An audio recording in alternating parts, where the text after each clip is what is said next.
salib orang-orang Kristen itu ada tulisan INRI. Kenapa mereka, apa maksudnya INRI itu? Yesus itu pertama kali kenapa dia disalib? Karena dia dianggap sebagai pemberontak.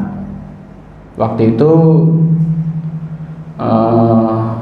di zaman Yesus itu ada gubernur yang namanya Pontius Pilatus, ada kaisarnya bernama Tiberius. Waktu itu Yesus kemana-mana kan ingin mendirikan kerajaan, mengaku sebagai raja. Kemudian ajarannya diikuti oleh orang banyak. Kemudian orang-orang Farisi, orang-orang ahli-ahli Taurat itu kan merasa iri dengan kemunculan Yesus ini. Dia selalu mengoreksi Taurat. Dia selalu mengkritisi Taurat, padahal di sana ada ahli-ahli Taurat. Ahli-ahli Taurat, para rabi-rabi Yahudi nggak terima. Yesus ini harus ditangkap. Nah, dicari-cari kesalahannya, dilaporkan ke gubernur dengan alasan Yesus ini akan menjadi pemimpin Israel.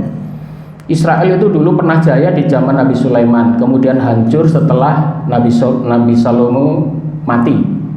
Kerajaannya terpecah menjadi dua. Bahkan Israel diusir dari tanahnya, kemudian istana Salomo dihancurkan.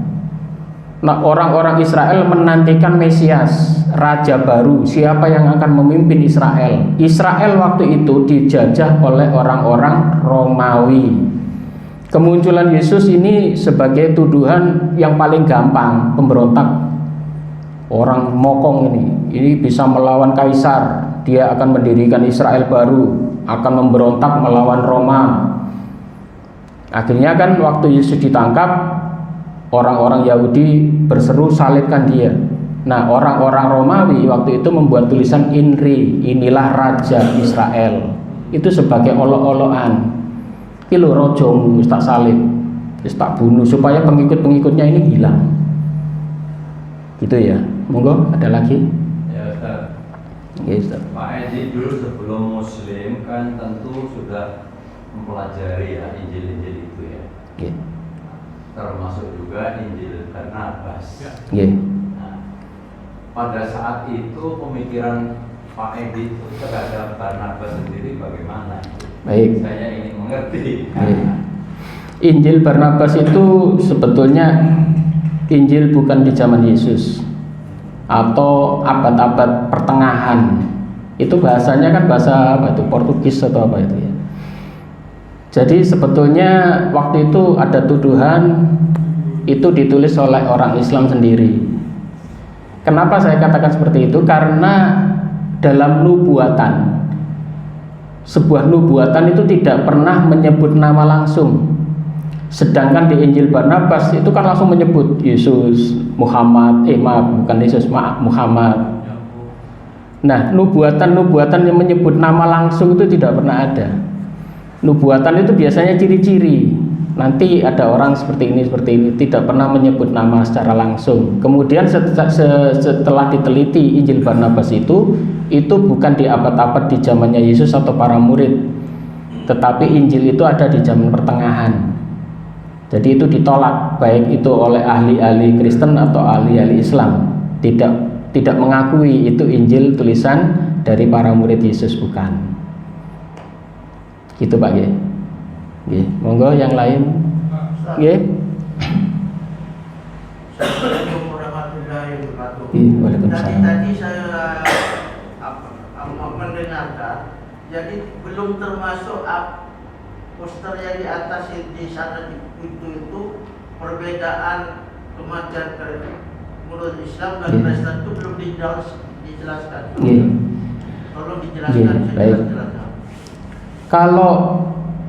Kalau sekarang kita melihat sekarang Pak, itu mereka selalu mengatakan kisah penyaliban antara Kristen dan Islam itu beda.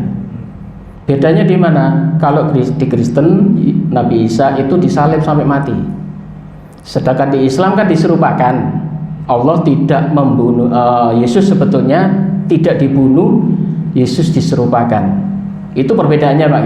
Tadi sudah saya tunjukkan, kalau perbedaan itu benar berarti Al-Quran ini salah. Apakah benar itu wahyu di dalam Al-Quran itu salah? Kan kita nggak terima. Kalau kita berdebat dengan seorang Kristen, Al-Quranmu salah itu. Kenapa? Di Injil kami Yesus itu disalib. Di Injil kami Yesus itu disalib sampai mati. Tetapi di Al-Quran dikatakan Isa diserupakan. Kan berbeda, Pak. Kalau berbeda pasti ada salah satu yang benar. Nah, kalau ternyata yang benar Injil, Al-Quran kan salah. Nah, itu problem. Masa Al-Quran salah? Nah, setelah saya tunjukkan ternyata Al-Quran tidak salah, bahkan bukti-bukti Injil pun mendukung ada keserupaan. Bahkan tadi saya katakan muridnya nggak kenal, ibunya nggak kenal, itu setelah disalib, Pak. Jadi setelah disalib ada kebangkitan, Yesus menemui para murid, muridnya nggak kenal. Yesus mendatangi ibunya, ibunya nggak kenal. Berarti kan diserupakan wajahnya. Bisa jadi waktu disalib itu Yesus malah keluar tapi wajahnya berbeda, sementara yang memikul salib itu wajahnya dirubah menjadi Yesus. Itu seperti itu, Pak ya. Jadi kita melihat bukti-buktinya dari bukti primer kitab mereka sendiri, ternyata Yesus berubah wajahnya. Ternyata Al-Quran benar. Berarti yang disalib itu bukan Yesus. Siapa? Wallahu alam. Dan tuduhan bahwa Al-Quran salah sudah saya buktikan, ternyata bukti itu malah ada di Injil mereka. Ternyata wajah Yesus itu dirubah. Buktinya apa? Muridnya nggak kenal, ibunya nggak kenal. Terus siapa yang disalib kemarin? Nggak tahu siapa itu. Nah itu ya, sepertinya seperti itu, Pak. Muncul nama Yudas Iskariot itu dari mana cerita itu? Itu tidak ada dasar. Jadi jenengan itu kalau saya bisa katakan hoak.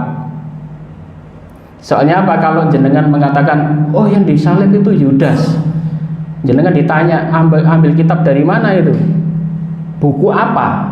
Tidak ada. Itu hanya katanya-katanya.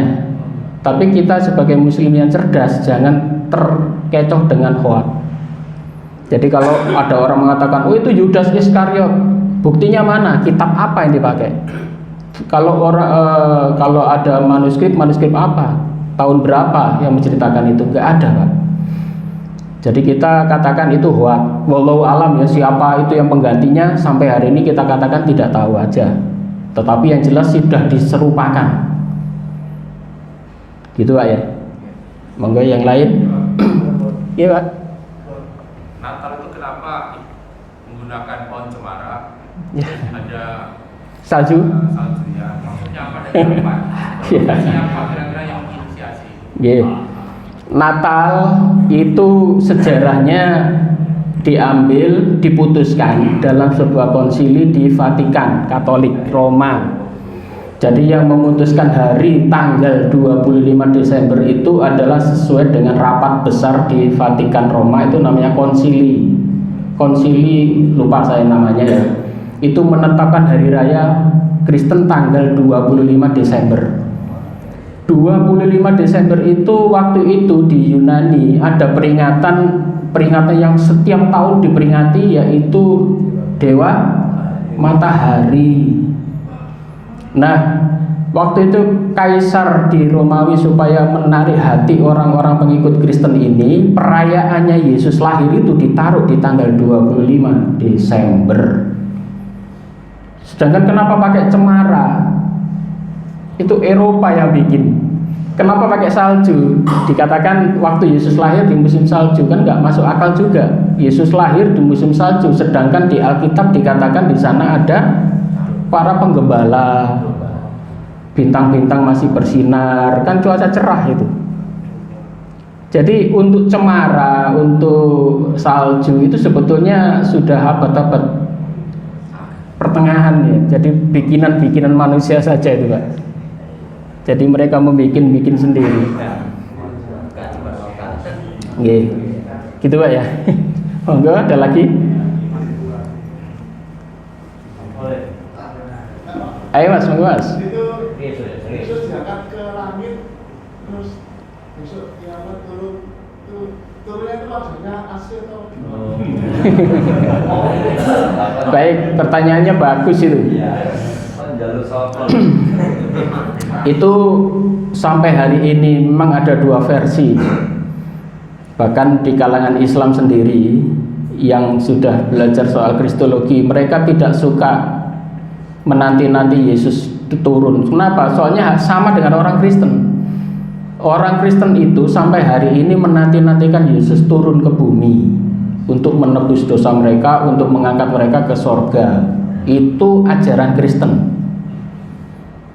Orang Islam ada yang berpikir kritis, kita jangan sampai terpengaruh dengan ajaran Kristen. Terus kemudian bagaimana kisah Dajjal, kemudian turunnya Isa, kemudian turunnya Imam Mahdi itu ya, itu kan ada di hadis. Di Al-Quran tidak jelas menceritakan apakah Yesus itu turun, tidak. Di Al-Quran hanya menceritakan tanda-tanda hari kiamat. Tetapi di Al-Quran tidak menyebut dengan jelas Nabi Yesus atau Yesus itu turun. Yang ada hanya di hadis ya. Mungkin Ustadz ini yang lebih paham soal itu. Jadi sebetulnya menanti-nanti datangnya Mesias itu bukan hanya orang Kristen saja. Orang Yahudi sampai hari ini itu masih menanti-nantikan kedatangan Mesias. Yesus waktu itu sudah ada di Yerusalem, terpecah menjadi dua. Ada yang pro Yesus, ada yang kontra. Yang kontra orang-orang Yahudi sampai hari ini tidak mengakui Yesus sebagai Mesias, bahkan sebagai Nabi pun tidak.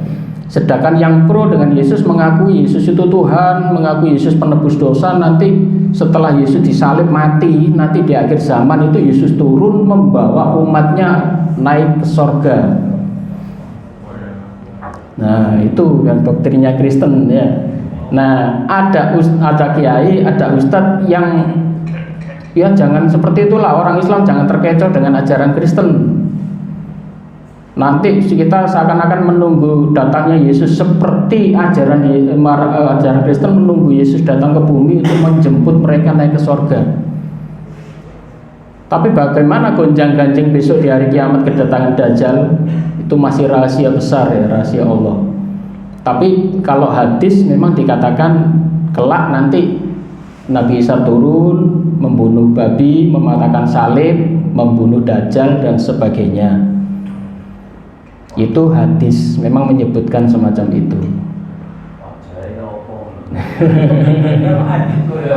Tapi secara jelasnya wallahu alam ya, mungkin ustadz yang mendalami soal kedatangan Isa yang bisa menjelaskan lebih panjang. Saya terbatas pengetahuan saya soal itu. Yeah. Mungkin ada yang lain, silakan. Yeah. Ketika Yesus masih hidup, dia mengajarkan tauhid. Yeah. Terus apa ada di Injil bahwa keterangan kaifiah dari ibadah itu bagaimana? Tauhidnya Yesus. Ya. Itu kan kaifiahnya dia bagaimana, cara apa hari Minggu seperti itu bagaimana di Injil itu Pak? Maksudnya?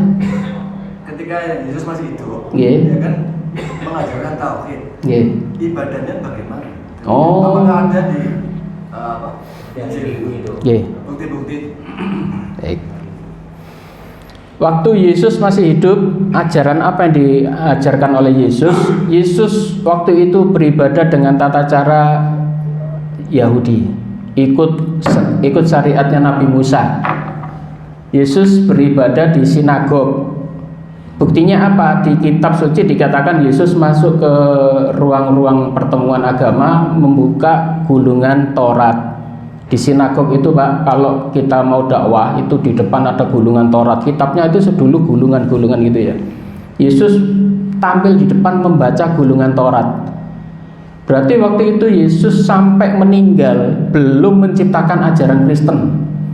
Tata cara ibadah yang dilakukan Yesus sampai meninggal itu mengikuti tata cara ibadahnya orang-orang syariatnya Nabi Musa, berdasarkan kitab suci Taurat.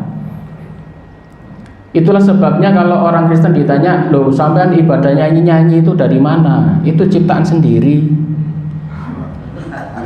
Bahkan puasa pun itu saya kemarin sudah membahas. Yahudi ada puasa 40 hari.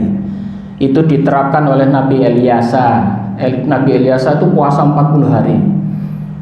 Kemudian Nabi Daud 40 hari juga. Kemudian Nabi Musa 40 hari. Nabi Musa puasa 40 hari itu diikuti oleh kaum Yahudi sampai hari ini.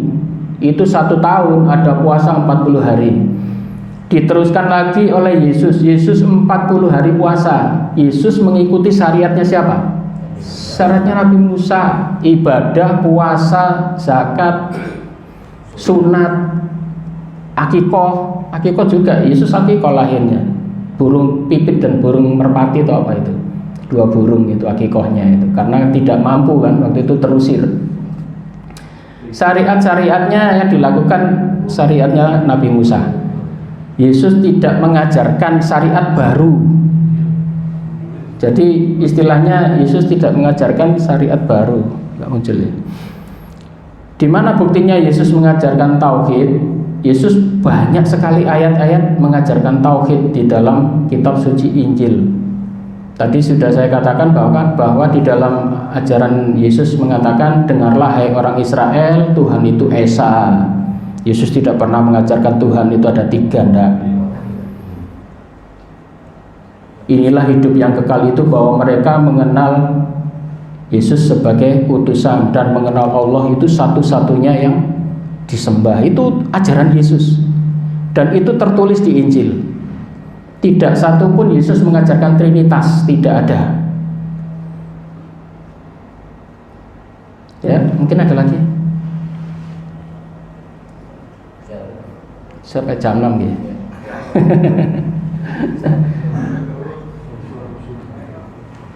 Kalau nggak ada lagi, monggo. Masih ada 10 menit. Ya, saya Mas.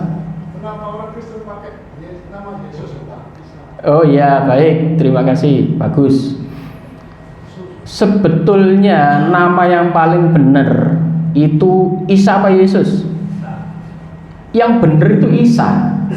Kenapa? Karena akhiran us itu ucapan orang-orang Yunani. Stefanus, Marianus, Letunus, pokoknya yang us itu kan dari kerajaan Yunani, dari Roma itu. Sebetulnya nama yang mendekati Arab, karena Yesus itu kan bahasanya Aramaik ya. Bahasa Aramaik, bahasa ibunya Yesus dengan bahasa Arab itu satu rumpun. Bahasa Israel dengan bahasa Arab itu satu rumpun. Kalau jenengan lihat alfabetnya itu, alif bataknya itu hampir sama dengan bahasa Ibrani. Ibunya memberi nama pertama siapa? Iso. Akhiran OU di dalam bahasa Arab itu berubah menjadi A, menjadi Isa. Ibunya tidak pernah memberi nama Yesus pakai akhiran us, itu tidak ada. Karena Yesus bukan orang Yunani. Yesus orang Aramaik, orang Yerusalem. Orang Yerusalem Ibrani hampir sama bahasanya dengan bahasa Arab.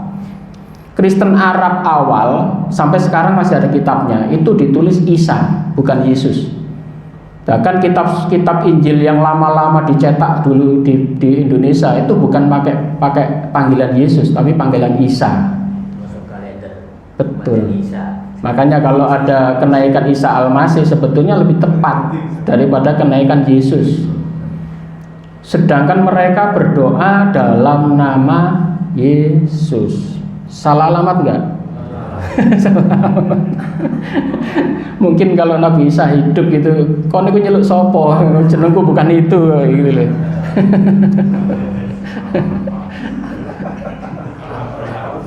Ya?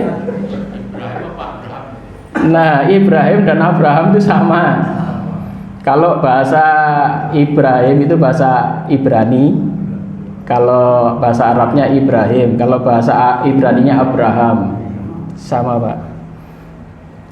Banyak ya, seperti kata-kata Ibrani dan Arab itu memang hampir sama. Tapi yang jelas orangnya sama, bukan beda. Pak, tembok ratapan itu apa? Istilah apa? Ibadahnya orang Kristen? Bukan. Tembok ratapan itu adalah istana Nabi Sulaiman. Nabi Sulaiman itu kan kerajaannya dihancurkan 2 kali. Pertama dihancurkan, kemudian terakhir dihancurkan abad ke-70.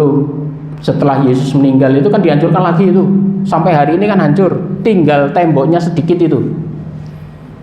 Bahkan nanti dibangun Masjid Al-Aqsa yang megah itu kan di lingkungan di kuil Tempel Sulaiman itu.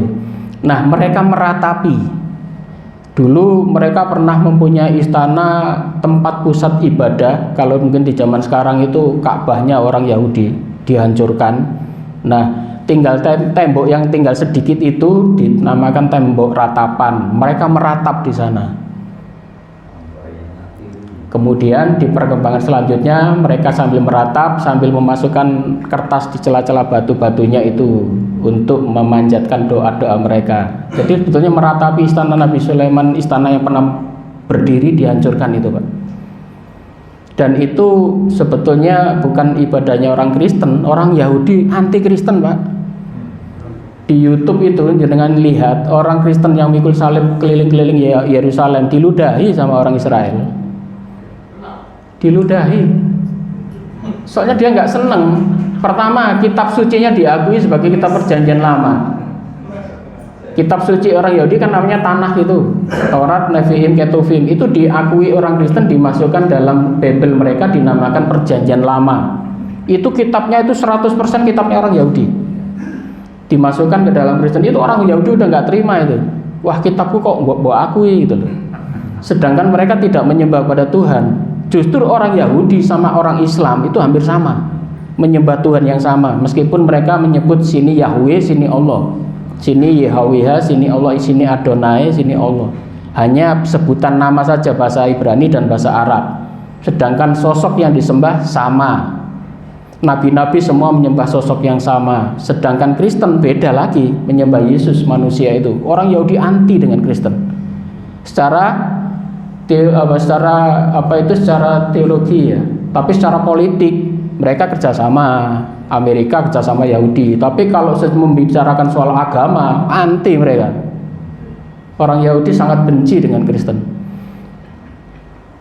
Makanya kemarin Israel ngebom Palestina, di sana banyak gereja yang gak peduli dia. Dia malah nggak senang sama gereja. Gitu ya. Baik. Kita sudah ya, tutup dalam doa kafaratul majelis supaya pertemuan kita ini ada manfaatnya, dan insya Allah kita akan dipertemukan di waktu lain dalam kajian yang lebih menarik lagi.